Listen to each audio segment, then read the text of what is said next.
നടി നൂറിൻ ഷെരീഫിൻ്റെ 26ാം പിറന്നാൾ ആഘോഷമാക്കി സുഹൃത്തുക്കളും കുടുംബവും. നടി അറിയാതെ സർപ്രൈസായാണ് പിറന്നാൾ പാർട്ടി ഒരുക്കിയത്. ഭർത്താവ് ഫഹീം സഫറായിരുന്നു പരിപാടിയുടെ ചുക്കാൻ പിടിച്ചത്. പ്രിയ വാര്യരുടെ സാന്നിധ്യവും ആകർഷണീയമായി. ഇത്രയും സുഹൃത്തുക്കളെ ഒരുമിച്ച് കണ്ടപ്പോൾ വികാരാധീനയാകുന്ന നൂറിനെ പിറന്നാൾ ആഘോഷങ്ങളുടെ വീഡിയോയിൽ കാണാം.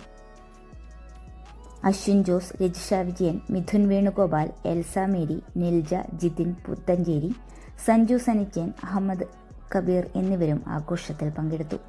കൊല്ലം സ്വദേശിയായ നൂറിൻ മികച്ച നർത്തകി കൂടിയാണ്. 2017 ഒമർ ലുലു സംവിധാനം ചെയ്ത ചങ്ക്സ് എന്ന ചിത്രത്തിലൂടെയാണ് നൂറിൻ സിനിമയിൽ അരങ്ങേറ്റം കുറിച്ചത്. ഒരു അഡാർ ലവ് എന്ന സിനിമയിൽ നായികയായെത്തി.